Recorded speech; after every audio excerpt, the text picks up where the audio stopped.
दोस्तों नमस्कार। मैं के पनगोत्रा एक बार फिर आपसे मुखातिब।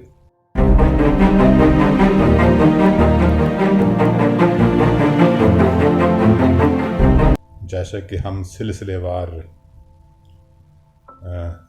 लोकतंत्र और तानाशाही की बात कर रहे हैं, तो मैडम संतोष शर्मा जी ने इस बात को छेड़ा था, लोकतांत्रिक मूल्यों की बात को, डेमोक्रेटिक वैल्यूज़ की बात को, और वो इस तरह से हमारे जहन में आ गई कि हमने सिलसिलेवार एक सीरीज़ की शुरुआत कर डाली।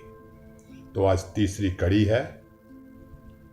तो लोकतांत्रिक मूल्यों की जहाँ तक बात है, तो मैं आपको ये बता देना चाहता हूँ कि जैसे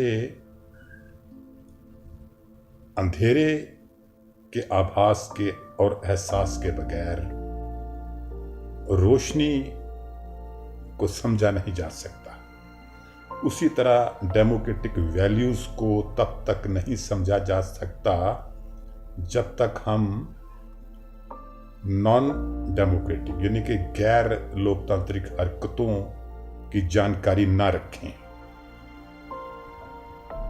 वैसे अगर लोकतांत्रिक मूल्यों की बात करनी हो तो हम 5-7 पेज का एक लेक्चर लिख सकते हैं, explain in detail the democratic values, तो हो जाएगा।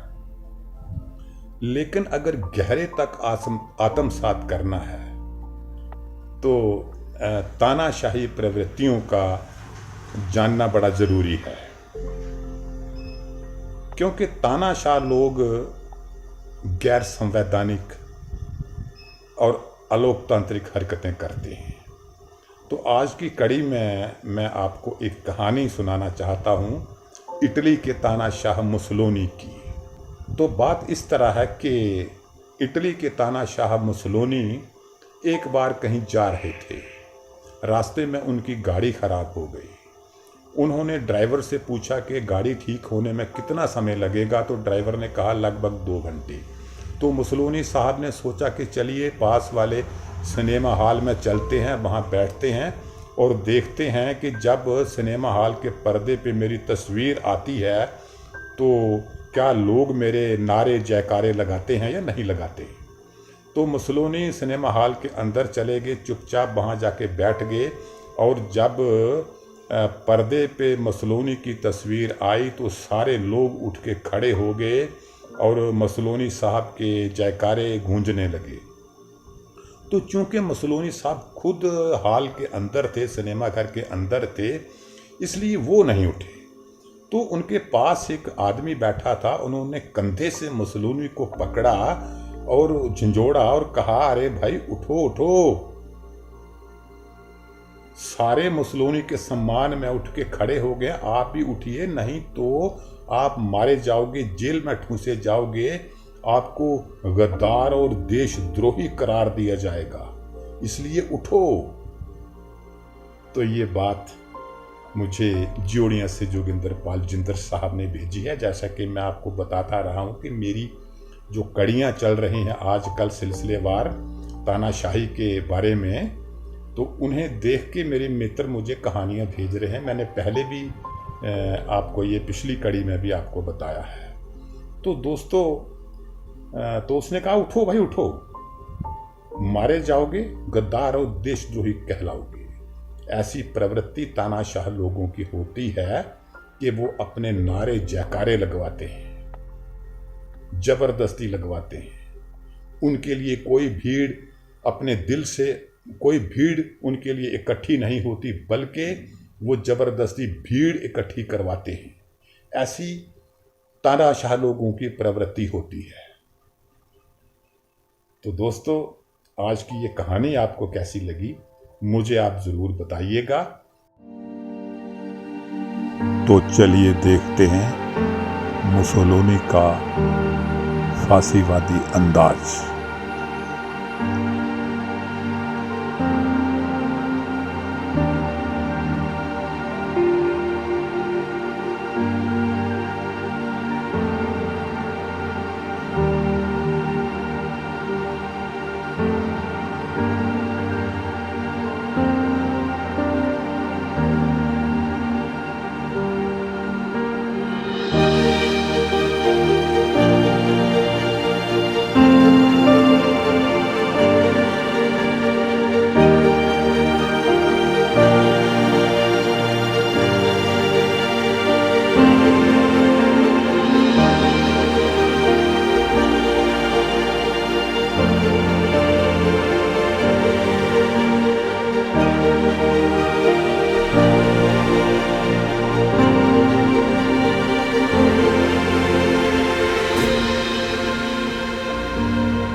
अगली बार फिर अगली कड़ी में हम तानाशाही के बारे में, लोकतांत्रिक वैल्यूज़ के बारे में, तानाशाह लोगों की प्रवृत्तियों के बारे में, उनकी सोच के बारे में हम बात करते रहेंगे। इसलिए करते रहेंगे कि ताकि आपको डेमोक्रेटिक वैल्यूज़ जो है, लोकतांत्रिक मूल्य जो हैं, उनको आप आत्मसात कर सकें। ये नहीं कि एक प्रश्न बना दिया, उसका उत्तर लिख दिया, उसको पढ़ लिया और लोकतांत्रिक मूल्यों की बात होगी जैसे विद्यार्थी परीक्षा में करते हैं। एक चीज को याद कर लेना, उसको उसका वाचन कर देना, उसको लिख देना काफी नहीं होता। आत्मसात किसी चीज को करना एक अलग बात होती है। तो मेरा ये मुद्दा है कि मैं आपको तानाशाही जो है, अलोकतांत्रिक चीजें जो हैं, अलोकतांत्रिक हरकतें जो हैं, उनको मैं आत्मसात करवाऊं, आप आत्मसात करें।